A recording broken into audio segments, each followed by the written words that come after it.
eu sou Carolina Paim, enfermeira, coordenadora do projeto de Educação Continuada da Rede de Cardiologia Pediátrica do Círculo do Coração. E hoje nós vamos falar um pouquinho sobre CPAP artesanal. Então, conceituando o CPAP, é uma pressão positiva contínua nas vias aéreas, um sistema artificial que gera uma pressão transpulmonar positiva durante a respiração espontânea e permite o aumento da capacidade residual funcional deste bebê. O CPAP produz aumentos na oxigenação sem aumentar a ventilação alveolar, o que é importante para não causar tantos barotraumas. Agora, há uma ressalva por conta das pressões elevadas desse sistema.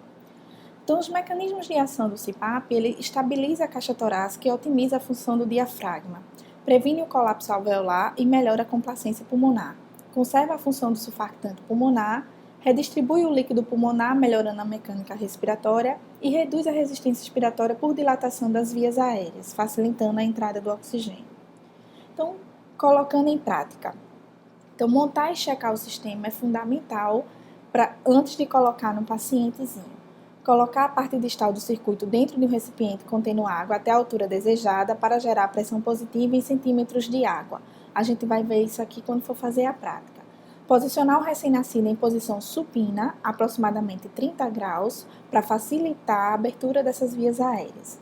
Proteger a cabeça do recém-nascido com gorro ou faixa crepe para facilitar a fixação da pronga do circuito e certificar-se de que a umidificação e o aquecimento dos gases estão adequados. Se a gente vai fazendo um CPAP artesanal para transportar um paciente do interior ou para momentaneamente, enquanto a gente estabiliza esse paciente, a gente pode não utilizar o aquecedor, se a gente não tiver disponível. Porém, a gente tem que checar a temperatura ambiente ou desligar ar-condicionados para que esse gás não fique tão frio, porque gás frio causa broncoespasmo. Então, aspirar previamente a aora e a nasofaringe e instalar uma sonda orogástrica para descompressão desse estômago, porque o gás sendo insuflado no pulmãozinho do bebê em pressão contínua pode também ser desviado para o esôfago e distender esse abdômen. Verificar periodicamente a adaptação da pronga às narinas, a permeabilidade das vias aéreas superiores e a posição do pescoço, e o aspecto das asas e do septo nasal quanto à presença de isquemia e necrose, porque esses materiais são um pouquinho mais durinhos e eles podem causar lesão nesse septo e é uma lesão que só vai ser resolvida com cirurgia plástica lá na frente, certo? Não tem regeneração. Então, qual é o material necessário que eu preciso para montar um CPAP artesanal?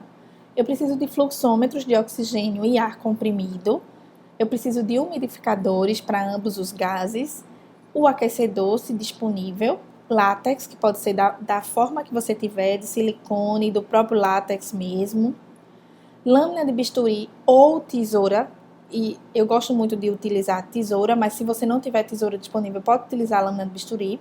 Sonda gástrica número 20, calibrosa, se não tiver a 20, pode utilizar uma 16, no máximo uma 14, porque quanto maior for a sonda, mais fácil vai passar o ar por dentro dela.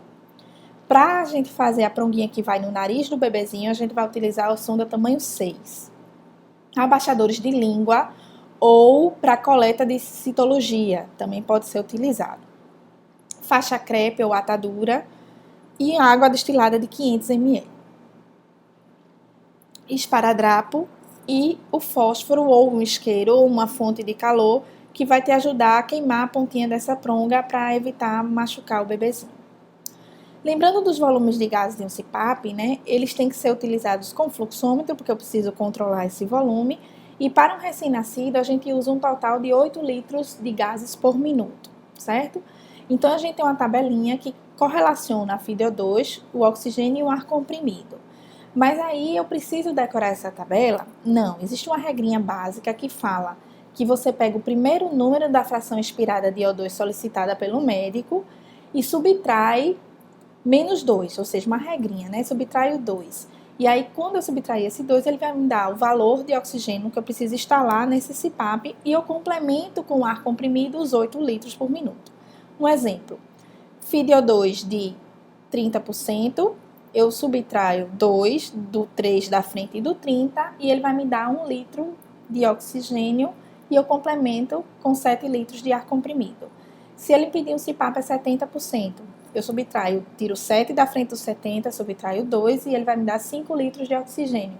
E eu complemento com os 8 litros com 3 litros de ar comprimido. E assim por diante. Então, o sistema é montado da fonte de gás para o aquecedor, do aquecedor para o paciente, do paciente para a coluna de água. Como montar um CPAP artesanal? Então, vamos ver isso agora na prática. Bem, agora a gente vai falar um pouquinho de como montar um CPAP na prática, né? Então, como falei, a gente pode utilizar um material que a gente tem disponível na maternidade. Sobre sondas, especificamente, a gente falou da sonda 20, mas se você não tiver 20, pode usar 16 ou até a 14, que é a que facilita a passagem de ar. Menor que 14 vai dificultar essa passagem de ar para esse bebê, então também não vai ser favorável, tá? Então, a gente começa com a tesourinha ou a lâmina de bisturi, a gente vai cortar um pedaço da sonda número 20, ou da número 16 ou da 14. Cortando um pedacinho dessa sonda, aproximadamente é o que você vai utilizar próximo ao nariz do bebê. Então, você pode, inclusive, utilizar, diminuir o tamanho se for possível. Para fazer os buraquinhos, a gente pode utilizar a lâmina de bisturi ou a tesourinha. Eu vou mostrar para vocês como é que a gente faz. A gente dobra essa sonda no seu comprimento e dobra mais uma vez na largura. E a gente, com a tesourinha ou com a lâmina do bisturi, vai cortar um pedacinho. E esse pedacinho vai formar um buraquinho onde a gente vai encaixar a sonda, certo? Aqui ficou um buraquinho maior para vocês poderem enxergar, mas não precisa ser tão grande. Pode ser um buraquinho menorzinho que você vai encaixar essa sonda com maior facilidade, certo? Depois de fazer esses 2 buraquinhos, a gente vai fazer o pedacinho da sonda que vai se encaixar nesses buraquinhos e formar a pronga. Com a sonda 6, a gente vai fazer esses pedacinhos menores que vão se encaixar na pronga, certo? 2 pedacinhos mais ou menos do mesmo tamanho. E a gente vai utilizar para encaixar nesses buraquinhos.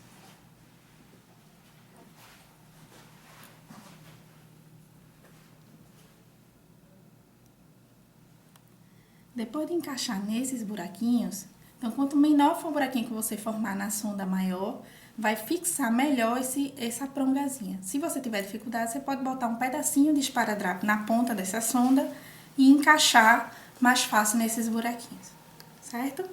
Depois de fazer isso, encaixar nesses buraquinhos, a gente tem que se preocupar com o tamanho do narizinho do bebê e com o material não machucar o bebezinho. Então, a gente vai diminuir esse tamanho de pronga e a gente vai utilizar o fogo para queimar a ponta dessa sonda, para que não machuque o bebezinho. Nessa hora entra o fósforo ou o isqueiro ou a fonte de calor que você tiver aí na sua maternidade e queimar a pontazinha da sonda, que vai ficar arredondada. Encostar próximo ao fogo para que ele queime a bordinha, certo?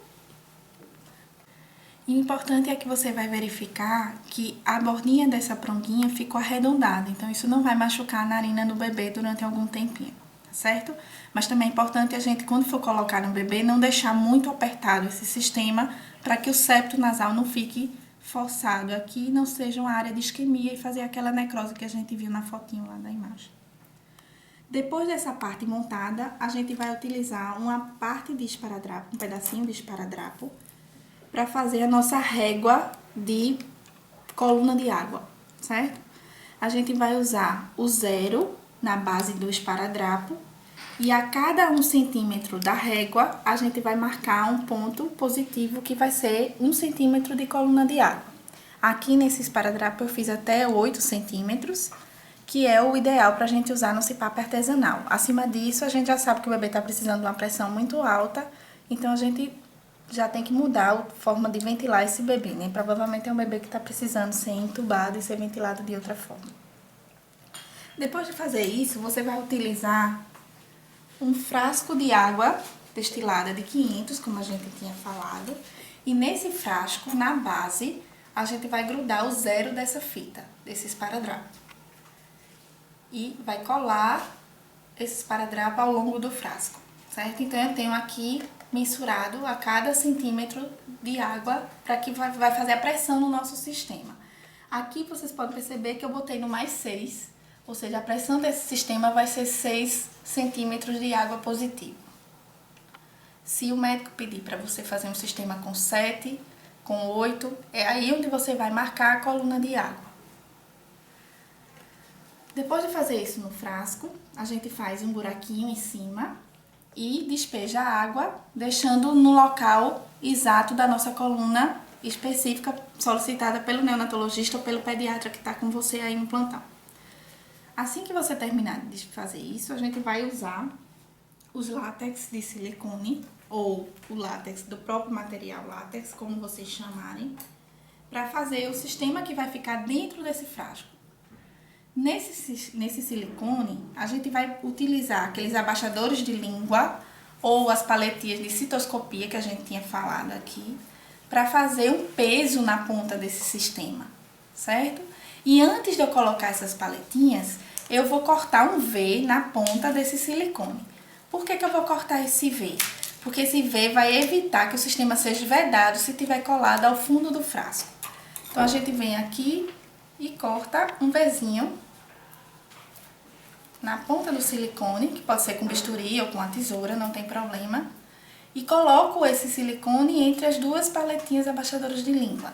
E fecho com o esparadrapo para formar um peso nesse sistema. E esse pezinho vai evitar que esse silicone fique flutuando dentro da água. Ele vai manter o silicone no fundo do frasquinho, tá certo? Feito isso, a gente vai colocar o nosso sistema agora dentro do frasco de soro. E aqui eu tenho, então, o pezinho feito, certo? Com a nossa pronguinha pronta, a gente vai encaixar a outra ponta do silicone.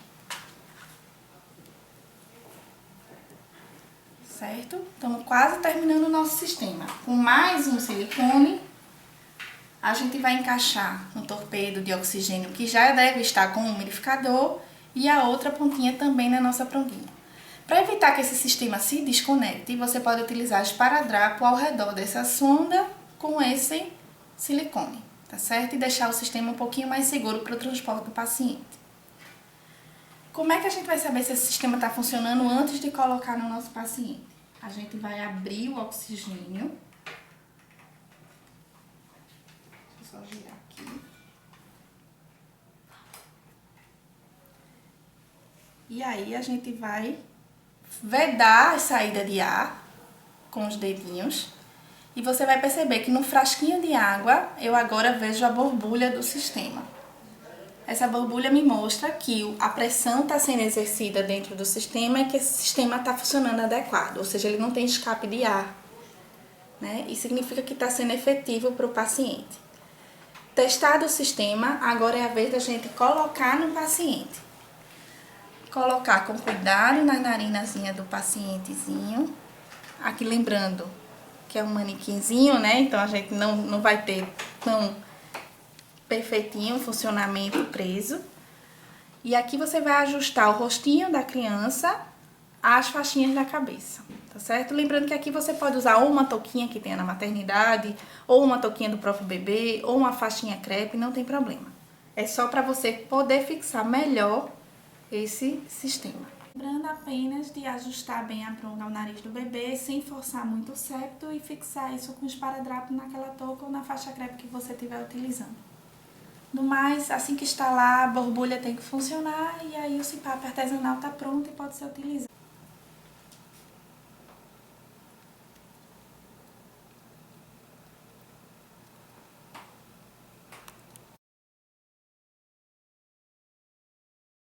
Nós precisamos fazer só algumas relacionamentos com alguns lembretes, né? Um lembrete 1. É importante que a pronga não encoste nesse septozinho nasal do bebê e nem fique com muita mobilidade, porque balançando esse material pode machucar, apesar da gente ter feito todo aquele preparo com fogo, por conta do atrito. E o segundo lembrete é que o fluxo de oxigênio que a gente vai utilizar deve ser o suficiente para borbulhar aquele aquela colunazinha de água, ou seja, você não precisa usar mais do que os 8 litros. Se o bebê estiver precisando usar mais volume, maior fluxo de oxigênio ou ar comprimido, significa que esse bebê está precisando de uma outra modalidade de ventilação, porque fluxo muito elevado pode causar o barotrauma, que é o que a gente não quer. Então, qual é a interferência no sistema cardiovascular desse bebê? A gente precisa lembrar que na inspiração espontânea, esse diafragma ele vai descer e comprimir toda a cavidade abdominal. Então, ele vai aumentar a pressão intra-abdominal, a pressão intrahepática e vai facilitar a drenagem de sangue pela veia cava inferior para lá para o átrio direito. Então, a mesma coisa funciona o tórax. Quando o tórax aumenta a pressão e aumenta a pressão pulmonar, eu vou comprimir mais a veia cava superior, ela vai drenar mais sangue para dentro do átrio direito. Então, esse retorno venoso, que a gente chama de pré-carga cardíaca, ele está relacionado diretamente com essas pressões intraabdominais e intratorácica. Como aqui a gente está falando de pressão nas vias aéreas, eu vou aumentar a pressão torácica interna. E aí eu vou ter essa complicação de diminuir o retorno venoso se eu não tiver cuidado. Então, ventilações com pressões positivas ocasionam diversas alterações, principalmente nas faixas etárias neonatais e pediátricas, que são as que estão mais susceptíveis a esse tipo de alteração. Então, o ventrículo direito é extremamente sensível às alterações da pressão intratorácica. Com o aumento dessa pressão, diminui o gradiente de pressão venoso, diminui o retorno venoso, diminui a pré-carga, diminuindo assim o débito cardíaco. Então, se a gente está trabalhando com bebês cardiopatas, a gente precisa ter cuidado quando a gente vai colocar esse CPAP. PEPs muito elevadas, ou seja, acima de 7, 8, já não são tão aconselháveis para usar nesse sistema. E lembrar que esse é um sistema artesanal, que se você tiver disponível ventilador mecânico para utilizar CPAP, também é muito mais favorável para o paciente. Mas se a gente não tem como utilizar um ventilador mecânico, a gente vai conseguir sim salvar esse bebê utilizando o CPAP artesanal. E aqui a gente termina a nossa aula sobre o CPAP artesanal e o que precisarem, nós estamos à disposição para tirar dúvidas. Obrigada.